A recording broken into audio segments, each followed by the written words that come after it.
Okay, can I welcome you to the virtual cabinet meeting of the Vale of Glamorgan. It's Monday the 22nd of November at 2 o'clock. I will start the agenda if I can, but apologies for absence. I think there are none. The next item is minutes of the previous cabinet on the 19th of October. Can I have anybody to move to record, please? Formally second, Leader. Okay, everybody happy with that? Yes, good, thank you. Next item is to receive any declarations of interest, if there are any. No, I have one. I will be declaring at agenda item 10, which is the Bowls Club new leases. I do so because I've been asked to be the honorary president of Cardickston Bowls Club, which I said I would carry out just before the pandemic. I haven't carried out any actions, but I think it's right and proper that I will declare an interest. I've submitted a form of dispensation which hasn't gone through standards yet, so I will be declaring leaving the meeting. But what I would ask is that item 10 would therefore be taken at the end of part 1, which would be after item 14. I will leave the meeting. I understand that there is I do know there's a part 2 meeting later, so I will rejoin it at that stage. So is any other declarations of interest? No. Okay, before we go into the references proper and the reports of the meetings, I would like to say a couple of words if I can. I've done this for the last couple of cabinet meetings, and I think it's important that I do so today. And I do so because the First Minister has today set out the aspects of the new national measures that will come into place in Wales from the 9th of November when the firebreak lockdown comes to an end. If you don't know, from next week, the following will apply to keep Wales safe. Where it's possible, continue to work from home, and you should continue to do so unless you absolutely need to, so work from home. Non-essential retail and hospitality will reopen. All schools will reopen for all pupils of all ages, and it is possible that 2 households will be able to join together to form an extended household or bubble. So we're going back a little stage. Travel, this is the difference really. Travel within Wales will be permitted, but people should only travel where the journey is essential.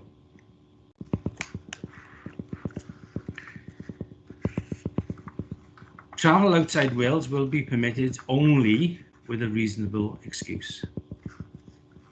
Welsh Government has sought the views of the council leaders throughout this planning, and I am confident that we will exit the firebreak in a new set of national measures and will be effective in helping to prevent the transmission of the virus, and helping to do that by proper enforcement. I've got a lot of things going on in the background here, sorry. Residents of the Vale deserve greater praise for the way in which we've once again pulled together to support each other.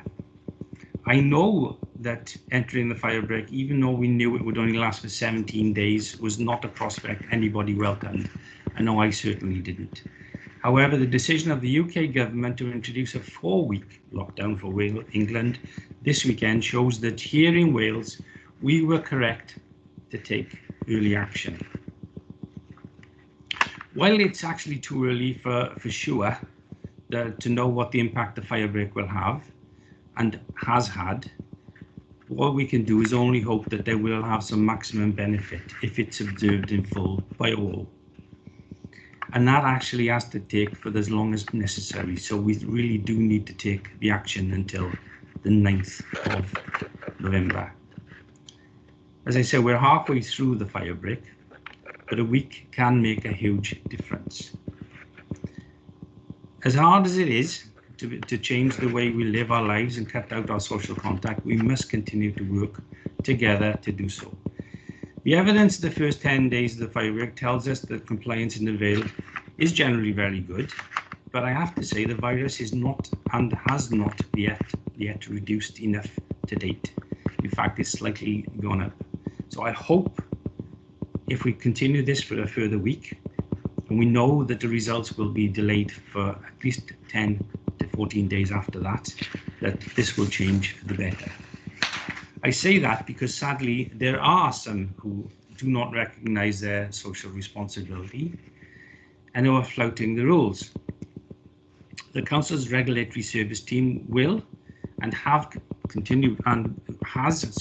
will continue to work closely with South Wales Police over the next 7 days to make sure wherever breaches of rules occur, enforcement action follows.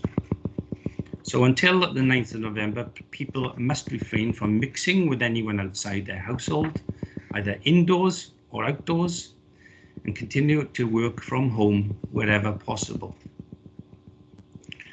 While people are able to take unlimited exercise, all but essential journeys are prohibited, and I think that's an important point to remember. So you can exercise, but please stay local. And all shops other than those selling essential goods will remain closed in line with the many council facilities such as libraries and household waste and recycling centres. They will remain closed until the 9th of November 2. Our schools have reopened to all primary pupils and those in secondary school of years 7 and 8. However, older pupils will still be taught from home, only attending school for exams. So that's until, again, next week. Again, in line with this, the visits to care homes in the Vale care sector remains restricted to essential visits only. So it's vital that if you display any symptoms of coronavirus, which is a new continuous cough, a high temperature and or loss of change of smell or taste, you should isolate immediately. You should book a test and remain in isolation until you receive the results and advice of what to do next. So if you have a test, please isolate until you have the results. Coronavirus is highly contagious, and we all have the responsibility to ensure we do not spread it to others. And you can find more information and book a test from Welsh Government on their website. So if you have to need a test, check Welsh Government website. I said before, I know that living with restrictions is not easy. The Council's Vale Hero Support Team continues to be available to support residents who find themselves in need of additional support, and that team can be contacted by telephone on 01446 729 592. I'll say that again, on 01446, get it right, 729 592. Details of the many support services available, including supermarket deliveries and community groups, can also be found on the Vale Heroes section of the Council's website. And again, you can look on our website for that. I understand that more detail is expected on the new national measures over the course of this next week. And indeed, I have met with ministers and other council leaders over this last weekend. We've had several meetings, and I expect to have more during the course of this week. And those meetings also include our chief executives and managing director in our case.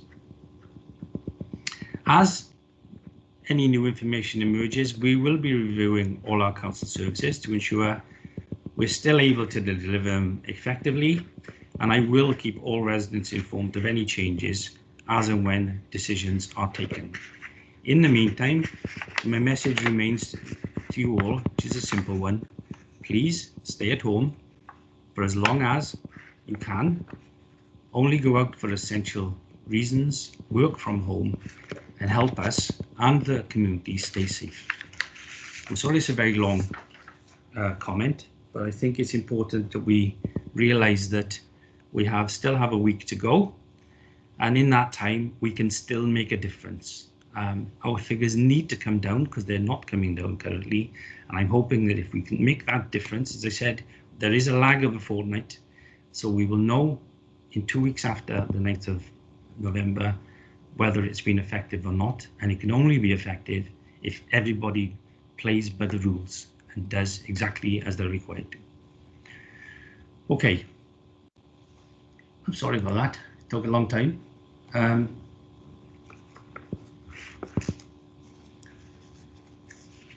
Our next item is to go to the agenda proper, and the first one is a reference from Audit Committee in relation to Corporate Risk Register for Q1. It is a very extensive document. The report provides members with an overview of the corporate risks for the quarter from April 2020 to December 20.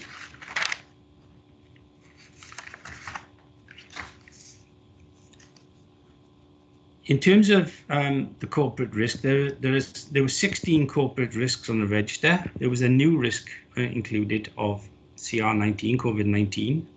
And Audit Wales were consulted in order to gain their input and opinion as to the risk itself. And we've had feedback from Audit Wales, and therefore that's been considered and incorporated in the risk. We have still have 6 risks scored at medium high, 9 at medium, and 1 risk at medium low. So there's not really been a significant change during the risk status during the first quarter. But COVID-19 has obviously had a significant impact on all aspects of the risk register. And in acknowledging of all this, all the risks on the register have been reviewed, and risk descriptions have been redefined to reflect the influence of the pandemic. Obviously, because of the pandemic, it is anticipated there may be some further movements in the risk scores, and as the impact and the repercussions of COVID are fully realised, then they will be reviewed and changed. As I said, this is a reference from Corporate Audit Committee. There were some issues that which were raised, and they are raised in the report, and some of which are highlighted. They were highlighted by me, to be honest. And there are some things like referring to cross-cutting issues of things like Brexit and COVID-19. And the committee did ask for further input in relation to things like waste collection, information security, 21st Century Schools programme. And assurances were given there would be a sense check in terms of those, and they will be undertaken, and they will be reported back to that committee in due course. Clearly, in terms of some of the issues, in terms of information security, we have moved steadily in ICT terms, in terms of Office 6365. In terms of waste, we've entered the blueprint, and we're carrying out the blueprint in Barry. That has been fairly successful, I say. In terms of the Brexit and COVID-19, further information was requested on things like personal protective equipment, welfare reform, additional learning needs bill, etc. And they have been assured that there will be reports coming back to the Audit Committee in January. So basically, to be honest, I don't intend to go through the whole report because it is a massive report. I'm content to say that the Audit Committee felt that the report should be endorsed. Indeed, they praised the efforts of the performance team, and I would like to do that too. It is a very comprehensive report. So what I'm going to ask is that the Cabinet has considered this report, endorse the risks and the register itself.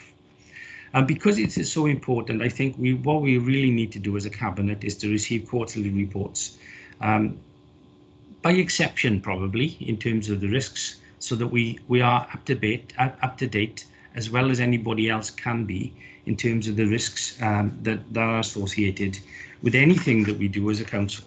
As I say, as far as I'm concerned, I'm happy the Audit Committee has taken a very comprehensive view of it. We have the report before us. I don't know if anybody wants to raise anything within it, but my recommendation is that we endorse the risks and the register, but we also receive quarterly reports in future, particularly highlighting any of those areas that need to be highlighted. I don't know if anybody's got any comments. I'll formally second, Leader. Okay. Anybody else? In that case, I'll formally second. And we will look forward to further reports in due course. The next report is a report again from the Audit Committee in relation to the corporate complaints received from customers and the Public Service Ombudsman annual letter for the corresponding period. As you probably know, the Council adopted the Welsh Government's Model Corporate Concerns and Complaints Policy in July 2013. All corporate complaints complaints and compliments, and there are many compliments, are recorded and fed into the Complaints and Compliments dashboard. They do exclude social services complaints which are resolved via a different procedure and are reported separately. The purpose of the policy is to ensure that complaints experience are consistent. That complainants experience a consistent and fair response. Recording and monitoring of complaints allows the council to gain insight into citizen satisfaction with the services, understand how satisfied customers are and how we investigate those complaints, how we monitor and respond to the statutory guidance and customer expectations regarding how quickly we complete complaints and investigations. We also need to identify any improvements in service that can be analysed by learning from those complaints. The analysis of the complaints for 2019-20 indicate that the complainants are satisfied with how complainants are satisfied with the complaints are investigated. The underlying trends for complaint volumes are steady. They're relatively the same as they were last year.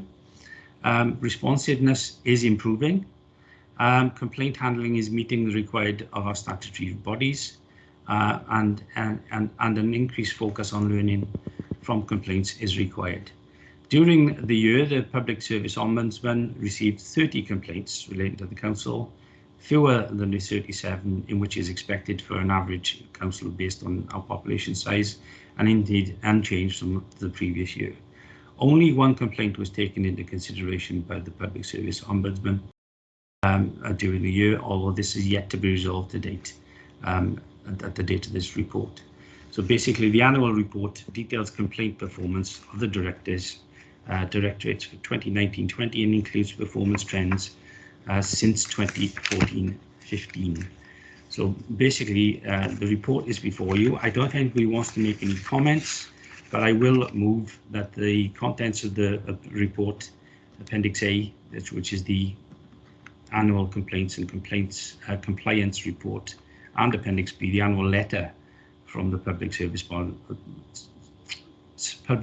Ombudsman for Wales, be noted, and that I think that it's obviously clear that the Audit Committee will continue to receive annual updates, as will we, and therefore what I'm asking is the Cabinet endorse the report on the basis of the response from the Public Service Ombudsman for Wales.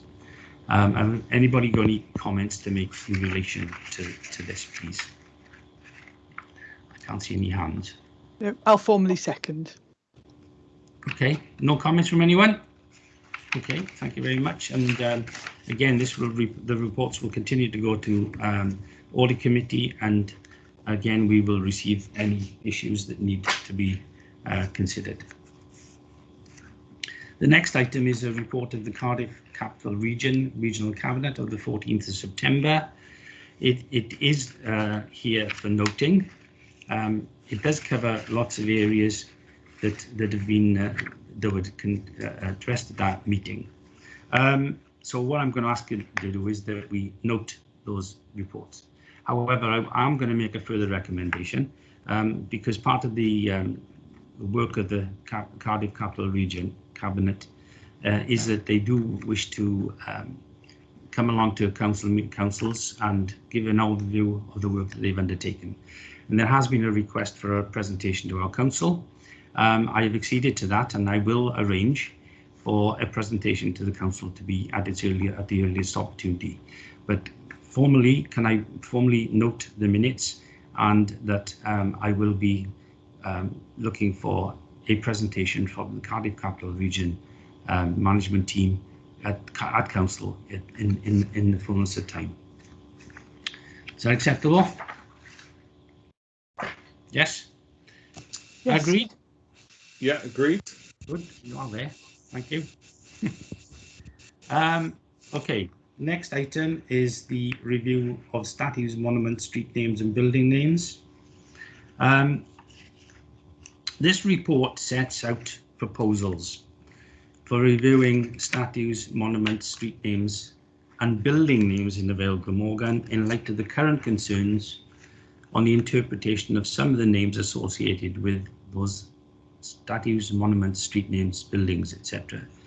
And therefore it's proposed that all town and community councils, as well as the public, are invited to make representations for commemoration that should be reviewed to ensure they are appropriate. It's also proposed that representatives will be sought from those in underrepresented groups who may have an opinion on the review and may also wish to make commemoration proposals. In addition, it's also proposed that a panel be established to review the representations received, to be made up of elected members, an officer of the Council Strategic Group and external representatives appointed by the Cabinet. The recommendations of the panel would be reported to Cabinet for consideration in due course. The Council has a long history of progressing the equality agenda.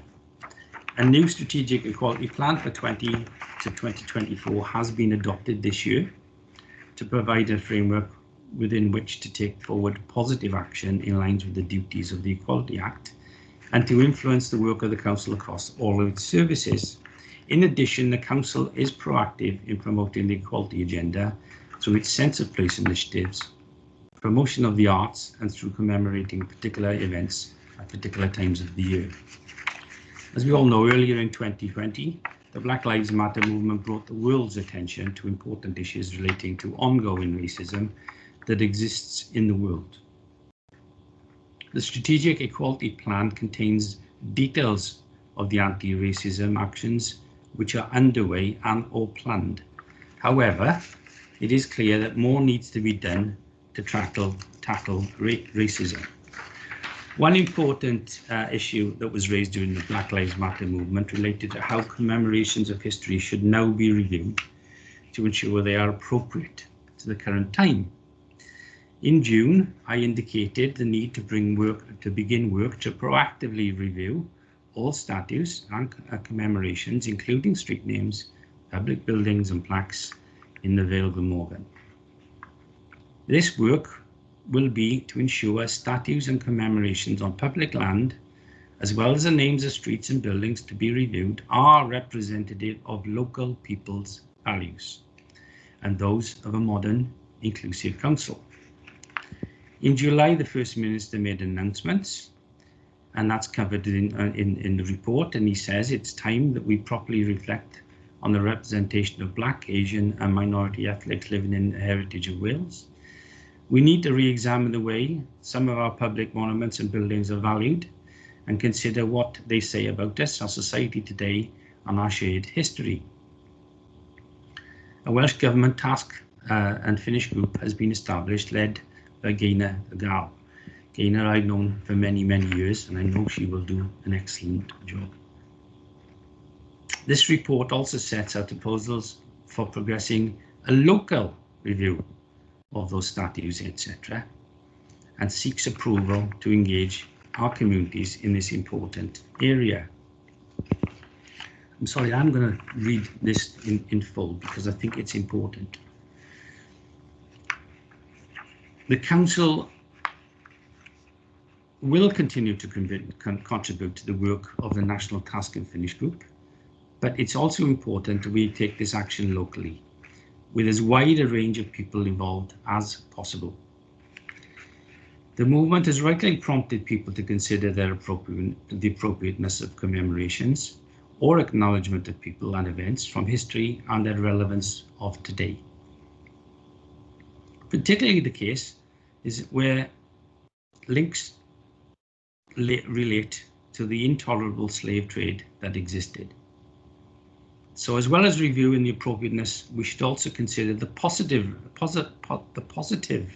recognition of people from Black and ethnic minority backgrounds, as well as other representative groups who have had too. This is an important part of celebrating the diverse community which exists within the Vale of Glamorgan and across Wales. So it is proposed that a review will be undertaken both for historic perspective, but also to invite consideration for further recognition of individuals or events that celebrate diversity and important events in our recent history. The review is to reach across the whole of the Vale, to work with the town and community councils. We'll also invite people from anywhere really to identify commemorations of historical figures which may be the cause of concern, view on how these concerns should be addressed, and to identify people from underrepresented backgrounds or elsewhere to commemorate in the future. The council will also investigate representations from the public via social media as an example. As I said, this is not going to be restricted, so if we have anything come in, we will consider it. It is proposed that the representations from the public and town and community councils be invited by the end of December 2020 to make submissions. A panel will review the findings to determine the action that should be taken, and that could well include the removal or retention of any statues or commemorations and potential renaming of any streets or public buildings, alongside the identification of any issues that require additional information or education. Proposed actions will be informed by representations made to the panel. It is not the purpose of this Cabinet report to make specific recommendations relating to any particular or specific case, as this would be premature and would preempt the work of the panel and the future consideration of Cabinet.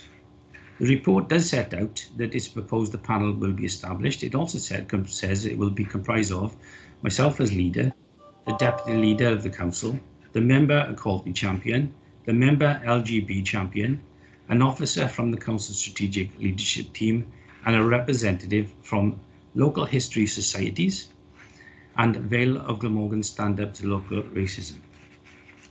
I know that we've had some representation from Councillor Johnson in relation to some of the issues in relation to that, and I will address some of those because I will be changing some of the recommendations that are before us. One of which is whether or not we should consider issues in terms of somebody with Welsh language and Welsh history and Welsh culture. And I agree that there should be, and it was my intention to do that in any case, although it's not written within this report. As I said, there were some recommendations of delegation to the managing director and myself and the leader, and myself as leader and deputy leader, to draft the terms of reference. I will be changing that recommendation. But upon conclusion of the review, the panel, because again we'll set up the panel, there will be review it. The panel's recommendations on potential actions to be taken will be reported to the Cabinet for consideration and decision, with updates provided to the Cabinet, by the Cabinet to the Scrutiny Committee, Learning and Culture in due course. That is the relevant committee to which it should go. As I said, there are recommendations within the report, and I intend to change some of them, and I think it will become evident what I intend to do and why I intend to do it. So the first recommendation I'm moving is that it's recommended that the Cabinet notes the contents of this report. 2, it's recommended that the Cabinet endorses the approach to establishing a review as described in this report through the establishment of a panel comprising of the leader and deputy leader of the council, the member equality champion, the member LGBT champion, an officer from the council strategic leadership team, and 1 representative from local history societies. And I say societies because if we consider anything within Barry, Lantwick Major, Cowbridge, or whatever, and they have local history societies, then we would look for a representative from them. And from the Vale of Glamorgan Stand Up to Racism organisation. 3, that in pursuance of recommendation 2, the terms of reference for the proposed panel will be drafted and will be reported to Cabinet for approval. So that's the change. We were going to give delegation, we now change our mind, and in that to be open and clear that any proposed recommendation will be reported to panel for approval prior to the first meeting of the panel, which in which terms of reference will also be set out to the membership of the same, as well as the intention to receive evidence and input from various representations and organisations with an interest in the history, culture and language of the Vale of Glamorgan and its communities. So we are widening the scope, and I think that's reasonable to do so. We have been requested to do so, and I think it's not an unreasonable request. 4, it is recommended that the report to be sent to all town and community councils for their consideration and involvement as described in this report, but I also asking that this report be referred to the next Community Liaison Committee for their information and consideration. And it says information, should be consideration. So it will be sent there for their consideration. Finally, the 5th recommendation is recommended that this report and future reports on the terms of reference will be referred to the Scrutiny Committee. So the terms of reference will be looked at. They will come to this Cabinet for consideration again, and any agreements that we feel should be in the terms of reference will then be sent to Scrutiny for their further consideration, and then we'll come back to Cabinet for ratification. This may mean that we may have to extend things a little, and we did say in the report that we were asking for comments by the end of December, which I guess we could extend to the end of January, because I think it wouldn't be unreasonable to do that, because I can't see the panel meeting quickly and taking quick results. So if we could extend the consultation, which is in the report, till the 30th of December, I think we could take it to the 31st of January. So anybody's got any comments?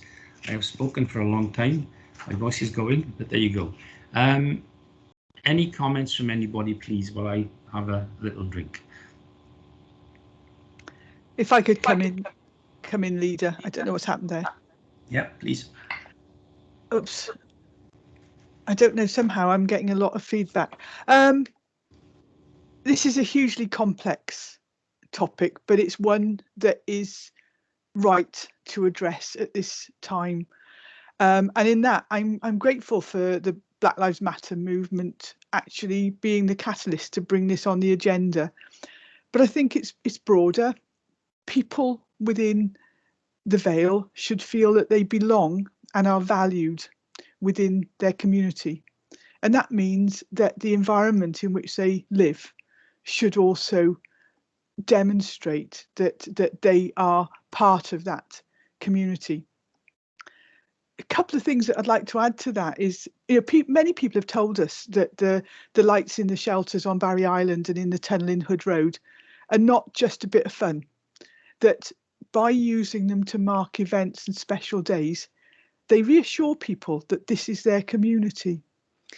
More so at the moment, we can't gather this year for Remembrance Day, but by turning all the lights red, we can demonstrate to people that it's very much in all of our minds at this time of year.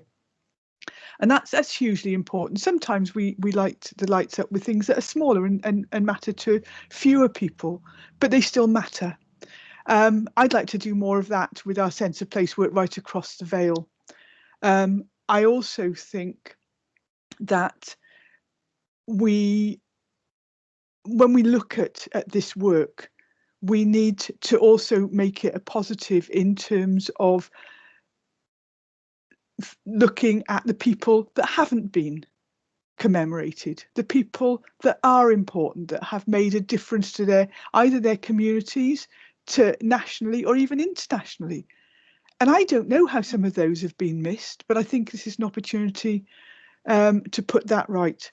But it is worrying for some people if they suddenly think that, the name on their street's going to be ripped off or something. And there's going to be an awful lot of thought, an awful lot of discussion.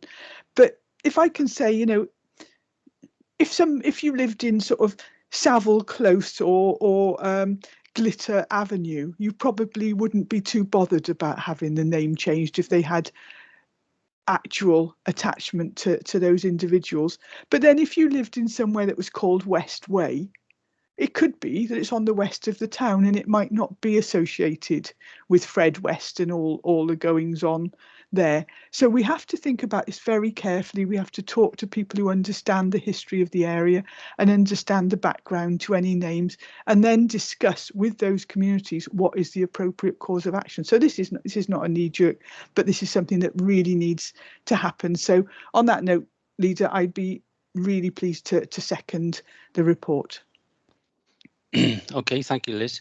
I think you may have had some hum on the background. If you have, I apologise. I think it's my laptop is fans coming on because it's probably too hot. So I've tried the headphones. Is that any better?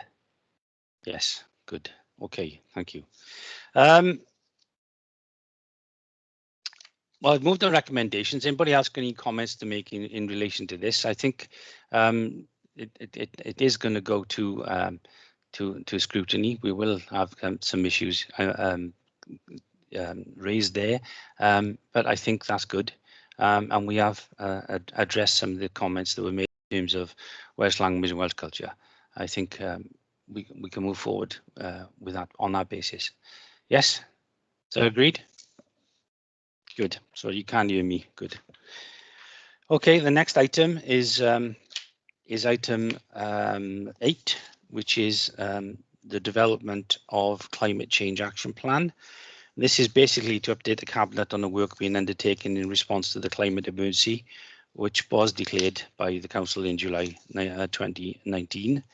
The report details the activities undertaken to date and work planned to ensure that the Council has a well-informed and considered response involving partners, the public, staff and members. The report also details how Climate Change Action Plan will be developed, including arrangements for engagement and consultation. We did consider this on the 23rd of March, before the pandemic, and we also considered a report on the work of the Council and the Public Service Board with regard to climate change. So this report does provide an update as to where we are since then. It does contain various strands of activity that have been undertaken since the start of COVID-19, the subsequent lockdown and resultant changes in the work of the Council and the partners to seek endorsement to undertake a range of engagement and consultation to produce an action plan for publication in 2021. As I said, we did in March consider this and the Public Service Climate Emergency Charter and the conversation on climate change. This work has been developed during the pandemic, but some of it has not been possible to progress all the work that was originally planned. Some of the changes, however, are that we work that we have made as a result of COVID-19, and they actually do go in tackling the climate. For example, people who now work from home, the greater use of technology in support of online meetings, as we are doing now, less travel connected with the work, and in developing our action plan, we will build on these changes and take the opportunity to reflect on what we've learned and progress ourselves further. In the report, it talks about our commitment, and it talks about our commitment in terms of progress that have been made in terms of things like improvement to street lighting, for example, LED lights work and undertaken in 21st Century Schools program, promotion of active travel, in trying to stop less cars on the road, rolling out of recycling arrangements. I talked earlier that we're currently doing the blueprint in Barry, improvement to our housing stock, and indeed our new housing stock will also be well insulated, etc., to the best standards possible. Tree and wildflower planting, and obviously supplements to our planning policy. Then it talks about our green recovery in terms of the work that's there. Talks about how we are trying to help with progressing green infrastructure strategy. I talked about our active travel, working with the communities to reduce and recycle. Obviously, that's part of the recycling process. And we will redefine our approach to digital service delivery, but clearly we've gone some way with that. We will continue to work in partnership with things like the PSB, the Public Service Board, and I've referred to the work that they're going on in the charter that they've got. In terms of working forward, we also have taken into consideration the Future Generations report and the Future Generations Act, etc. This is an update report. I don't know if anybody wants to pick up anything in their own areas, but we're asked to note the progress, and there are recommendations which I will refer to later. Does anybody like to come in relation to their own areas? Because many of your areas have done a great deal of work. I see Liz got a hand up first. Do you want to go first? Thank you, Leader. Yes, I think it's good that we said we'd work with others, and you've mentioned the PSB. We've said that we would get our own house in order, and we've been doing a lot of work on schools and also housing. Of the 3 primary schools that are currently under development, 2 of those will be low carbon and 1 will be a zero carbon school. And we're currently looking at how we can go one step further, so the entire construction, etc., works on it. We also have targets for the amount of waste which is recycled within those building projects, and a whole range of other things as well. People will have seen the proposals for the greening project around Gladstone Road in Barry, and there's also targets for things like tree planting and wildflowers, etc., in the biodiversity action plan. We also work with local stakeholders, tree planting activities with local voluntary groups have planted hundreds and hundreds of trees in our local communities, and we also are establishing a local biodiversity partnership, which unfortunately the first meeting was postponed because of the pandemic, but hoping to take that forward soon. Okay, thank you. Is anybody else? Margaret? Thank you, Leader. I would like to say that we have been working for the last few years to improve our council stock, and most of them are now done. But we will make sure with the new builds as well that they come up to the right standards. We will not let them fail either. Good. Wouldn't expect anything less, in fairness. Anybody else wants to come in? One thing that I didn't mention was right at the end of the report. It's our response to the emergency continues to evolve, and indeed there is an outline timetable on page 10, which shows the timetable from November through to December 2021, and that's for noting too. The recommendations are contained. The report asks that the Cabinet notes the report and the progress made since making the climate emergency declaration in July 2019. Endorses and proposed way forward for developing the Council's climate change action plan, which will be published in April 2021 in tandem with the annual delivery plan. That the Cabinet notes the Public Service Board's commitment to work together to tackle climate change and to agree the climate emergency charter, which will be supported by individual actions plans for organisations. For that, the Cabinet endorses the proposals for engagement and consultation on climate change as described in the body of this report. The Cabinet refers this report to the Corporate Performance and Resources Scrutiny Committee and the Environment and Regeneration Scrutiny Committee for their views on how this work is being progressed, and distribute to all members of the Town and Community Councils and Voluntary Sector Joint Liaison Committee for their information. They're the formal recommendations. I will formally move them. Anybody happy to accept them, please? I'll formally second. Thank you very much. No other dissent. Ben, you got your hand up. Sorry, I just realised. That's okay. Thank you, Leader.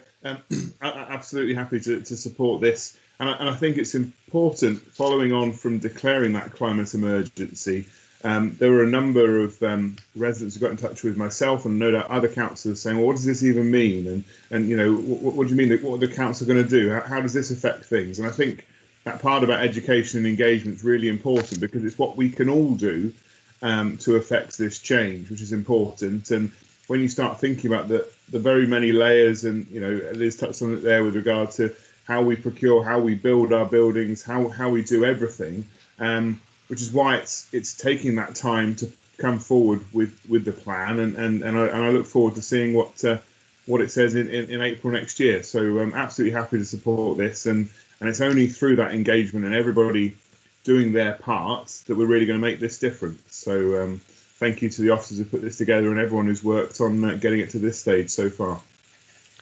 Okay, yeah, I think I agree and endorse the amount of work that's been carried out. It's incredible. And it's good that we're working in partnership with others too, and the PSP cover a multitude of organisations too, and they're all committed to meeting this aim. So if we're all agreed, yes, good, thank you. I'll move forward to the next item, which is proposals to increase the capacity of Ysgol Derry to meet future demands for special education in the Vale Glamorgan. Liz, I think you're Deputy Leader. You'll be taking this report. I will, Leader, thank you. Please excuse, I'm juggling 2 computers at the moment, so I'm likely to get the wrong feeling. I think I'll be getting either the wrong mouse or the wrong computer at some point. Yes, this is a report basically seeking Cabinet approval to undertake a statutory consultation. It's part of the sort of multi-part, multi-stage proposal that we have to do with any new school. As outlined in the School Organisation Code 2018, on a proposal to meet future demand for special education in the Vale of Glamorgan. And we've already had in that recent Cabinet, that's all right. Recent Cabinet meetings, other proposals in terms of other things that we're doing, such as resource bases, etc. But this is about increasing the capacity of Ysgol Derry itself to accommodate an additional 150 pupils by constructing a new school building on a preferred site located in Cosmeston, Penarth, which would be under the management of Ysgol Derry itself. The proposal, as I said, would result in an extra 150 places, this report also talks about the temporary measures which will be required to meet the projected demand in the 2 years, 2.5 years before we envisage it would be built. If I can just run through. So in section 1, it basically talks about the 21st Century School programme, what we've been doing across the board in terms of providing first-class education for all our children in the Vale, both mainstream or special education. And in July of 2019, there was a sort of a more in-depth Cabinet report which talked about additional projects that we were going to develop, and as part of that revised programme, 11 million was allocated to expand Ysgol Derry. As I said, we've got a huge programme of work, and part of that, which you've already heard about, was looking at the replacement for a DITE, the Council's Pupil Referral Unit, to establish a centre for learning and wellbeing, specialist resource bases in mainstream schools so that children that are able to can have access to mainstream education, and this one. Section 2 goes into the demand for special education, and I won't go through it in too much depth now because this will go to scrutiny, and I would expect to have a very in-depth conversation there. But if you look at paragraphs 2.3 and 2.4, that gives you the projected numbers, and we are already running at over our numbers. We have had to make space by using T-Derry and converting part of that for the additional numbers we need, and as I said, we will need sizable numbers by the time this school would be available. Section 2.7 onwards talks about site options, and there was full consideration of a range of sites across the Vale of Glamorgan before going on this. Section 2.18 onwards talks about the transport implications, because obviously children in special education, more so than children in mainstream education, require transport and the relations there, what the benefits are, which is to meet projected demand for special education, that we don't have to do out of county placements, both for a financial perspective, but actually for a perspective of the children. We should be caring for our own children and not asking them to go into a neighbouring authority. Provides innovative and creative learning environments, and I think most of us that have seen the BBC documentaries about Derry will see just what an amazing place it is. And it increases the level of community access and interaction through using the school's education facilities, because children in special education actually need extracurricular activities as well. So that this sort of education will do that. 2.24 goes into the statutory process that we have to follow. 2.31 onwards talks about the temporary measures, which is that we're looking to put some temporary buildings on the Derry site to provide capacity for the extra 44 children until such a school could be built.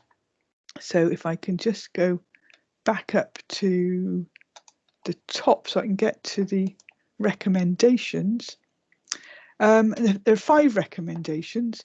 Firstly, that Cabinet authorises the Director of Learning and Skills to undertake a consultation on the proposal to meet future demand for special education in the Vale of Glamorgan, and that's by increasing the capacity of Ysgol Derry to accommodate an additional 150 pupils, and constructing a new school building on the preferred site located in Cosmeston, Penarth, for September 2023, which would operate as an additional site under the management of Ysgol Derry. 2, that Cabinet refers this report to the Learning and Culture Scrutiny Committee for consideration as part of the proposed consultation exercise. 3, that Cabinet approves the identification of the preferred site to deliver the new school building, subject to a separate report to consider the acquisition of the site. 4, that Cabinet notes that implementation of the proposal would be subject to the approval of the relevant revenue and capital funding, which have been submitted as a cost pressure, as well as a future capital bid. And 5, that Cabinet notes that temporary measures to meet projected demand prior to the completion of the new school building are being developed, which would be subject to a capital bid. Thank you, Liz. I don't know if anybody else wants to come in. I think we've actually shown how really good this provision is and how necessary it is. Ben, do you want to come in, please? Yeah, thank you, Leader. Just echoing Liz's comments there. Yeah, anybody who saw that documentary about the work Ysgol Derry do would have been blown over by the dedication and commitment the staff have, but also how engaged the learners are and how equally they're treated to get the best education. So the ability to expand that provision under the leadership that's there at Ysgol Derry, I think, is something we definitely need to explore. Clearly, the consultation will bring forward a process regarding the site as laid out in the report. And I look forward to seeing what they say. But the ability for us to keep as many people who are in need of this education within the Vale of Glamorgan should be our *1 priority. And so yeah, I'm happy if it's not already been formally seconded the recommendations. Okay, thank you, Ben. Everybody else, I think you're right though. Is it's such a successful provision that if we're going to provide more, and we have to provide more, because you can see that from 231 where we talk about you may have additional 88 with 44 leaving, which means that still additional 44 pupils. And it's right that if we create another one, it's got to be very close to it so that the management can be retained.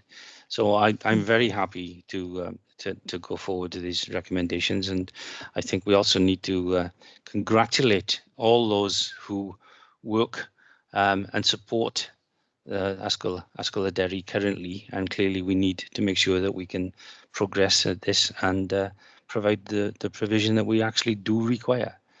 So I'm very, very happy to go forward. So agreed with everybody? Yep, good. Thank you very much. The next item is item 10, which is the Bowls Club, which I said I would take to the end because I'm declaring an interest in it, and I will be leaving the meeting.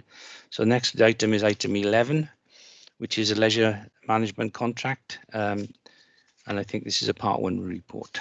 So Catherine, please. Thank you, Leader. Yeah, I'm bringing this report to you today in relation to the leisure management contract. The report seeking to cabinet approval to make continued interim payments to our leisure provider. We've done so throughout the pandemic. However, as we're coming originally out of lockdown, back into lockdown, staff are coming off furlough, we do need to have a look at the amount that we're actually paying them. So this report is obviously seeking to put the measures in place now. It also needs just to be noted that the leisure management contract has less than 2 years to run. And we need to kind of bear that in mind for the future. But ultimately, the recommendations are that we note this information now and move it to part 2 of the agenda, and a further report in relation to the financial position will come in January next year. Okay, thank you very much. I will formally second. Is that agreed? I think so. We'll pick it up in the part 2. Next item is item 12, the annual report of the Director of Social Services. Ben, this is for you, I think. Yes, thank you, Leader. As I'm sure you're all aware, the Director's report is a requirement from Welsh Government and is used by Care Inspectorate Wales to inform their assessment of the effectiveness of social services. An earlier version of this report, a challenge version as it's known, has been shared with Council Strategic Leadership Team, Health Living Social Care Scrutiny Committee and external stakeholders. And that has been the basis for the final version and following that consultation. This will set out the key priorities to ensure that the Council and their priorities are aligned. So the recommendations are: Cabinet considers the contents of this report and that Cabinet approves the Director's annual report for 2019-20, which is attached to Appendix 1 to this report. That Cabinet agrees the improvement priorities for social services as set out in the Director's annual report for 2019-20. The report also obviously underlines the time frames for this have been altered as a result of COVID-19, as I'm sure we all expect for most reports that are annual and are coming to our attention. But I still think there are some important things not to be missed from the earlier part of the year, 2019-20, and those are reflected as well as obviously the beginnings of our response to COVID-19. So I move those recommendations formally. Thank you, Ben. Has anybody got any comments? This has been reported to scrutiny in the past. This is an update, and clearly COVID-19 has had a major impact, but this is the report and slightly delayed because of that. But I'm happy to second it. Does that agree with everybody? Yes, good, thank you. Next item is item 13, social services training arrangements. Ben, again, please. Thank you, Leader. Yes, another one from me. Back in November 2017, Cabinet approved a proposal to establish a regional social care workforce development training unit and provided delegated authority to enter into a partnership agreement to provide governance for this proposal. This partnership agreement runs until 31st of March 2021 and there's an option to extend.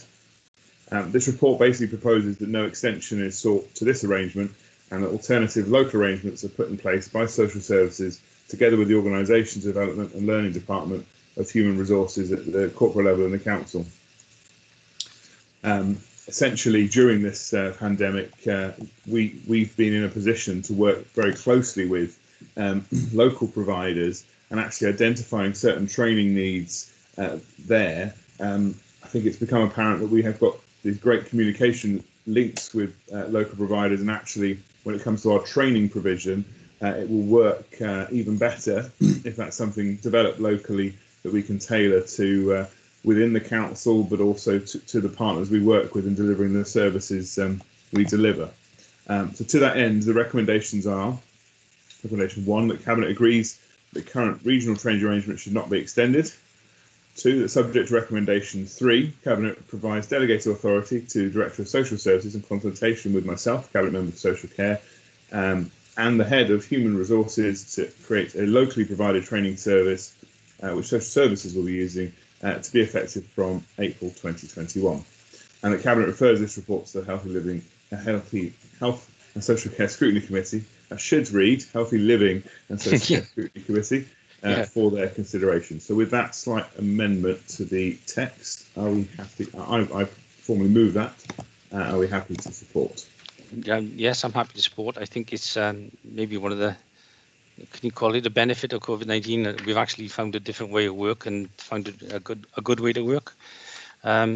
So yeah, I'm happy to second it. Does anybody else got any comments in relation to that? Obviously, scrutiny will have a consideration. If they accept it too, then this will go forward as a full recommendation. And I think further to that, Leader, we've talked before here about the recovery strategy and how we are reflecting, and I think this is a practical example of where we can identify a way of working more closely together. So yeah, absolutely. Yeah, it's a good move forward. I think we've learned a lot, and we learn, and as with everything, we learn lessons. Okay, so is that agreed by everyone? Yes, please. Good. Okay. Next item is again from Ben, is the National Adoption Service Partnership Agreement. Thank you. Thanks, Leader. This report seeks agreements for Vale of Glamorgan Council to enter into a partnership agreement with the National Adoption Service. The National Adoption Service was established in 2014. It comprised of 5 regional adoption collaboratives covering the 22 local authorities and 2 voluntary adoption agencies. The regional adoption collaborative for our region is Wales, Valleys and Cardiff, of which we are the host authority for that. In 2015, the governance structure at a national regional level was prescribed in regulation by the implementation of the Adoption and Children Act 2002, Joint Adoption Arrangements Wales, Directions 2015, hereon referred to as directions in the rest of the report. This partnership agreement is a non-legal agreement which sets out the terms, roles and responsibilities and conditions for the relationship between partners, determines the powers and duties of each partner, enabling compliance with these directions. So the recommendations are: the Cabinet agree to the Vale of Glamorgan Council entering into the partnership agreement with the National Adoption Service. The Cabinet delegate authority to the Director of Social Services to sign the agreement, and the update reports on the working of the partnership be presented to both Cabinet and the Healthy Living and Social Care Scrutiny Committee on a regular basis. And I so move those 4 recommendations. Thank you, Ben. Any comments from anyone? Seems a sensible move. It's been working quite well, hasn't it? So, okay. In that case, all agreed? Good. Okay. The next item is the end of part 1, which is taking you back to agenda item 10, which I'm declaring an interest in, and I will be leaving the meeting, and I will pass over to Councillor Burnett, Deputy Leader, to take this part of the meeting. And that, I didn't have any other items in terms of part 1, so I will be leaving the meeting. Thank you very much, and I will talk to you later. Thank you, Leader. And as he said, the leader has left the meeting, not quite Elvis, but we'll move on to agenda item 10, which has been moved down, and that's Bowls Club's new leases, and that's a report of the Cabinet Member for Leisure, Arts and Culture. Thank you very much, Deputy Leader. It's a bit strange when the leader's left the room, isn't it? This report is really a belt and braces report in relation to the significant progress we've made with the bowling clubs across the Vale of Glamorgan. As I'm sure you're all well aware, they are in the process of taking over their own leases and their own management. So today this report is seeking Cabinet approval to advertise the loss of public open space, as bowling greens are actually public open space. We're not actually losing it to anything else. They're just being maintained as bowling greens. But it's just to obviously make Cabinet aware of that.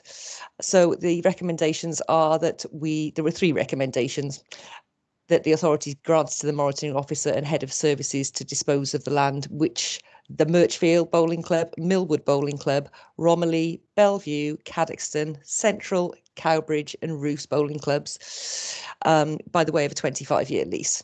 If objections are received of the advertisement process, these are reported back to Cabinet, and the authority is granted to the Director of Environment and Housing Services in consultation with the Head of Finance to negotiate the terms and the monitoring officer to execute the leases.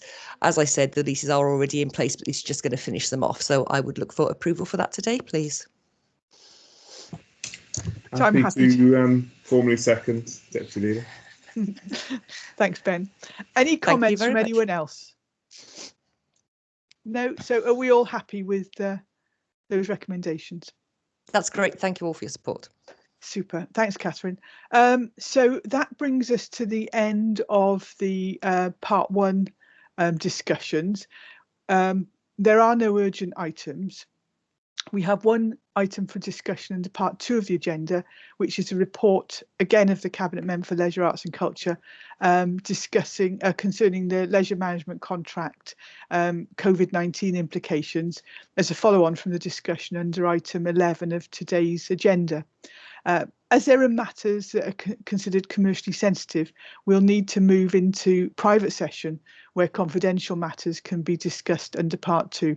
Therefore, myself and the Cabinet Officer will ensure that the recording is closed at this point and will ensure that only relevant parties remain to hear the detail of the item to be discussed. Following the meeting, the outcome of the part two discussions will be formally captured as part of the minutes of the meeting, advising all parties of the final decision of the Cabinet for this item. So on that note, if we're all happy, I'll move part two.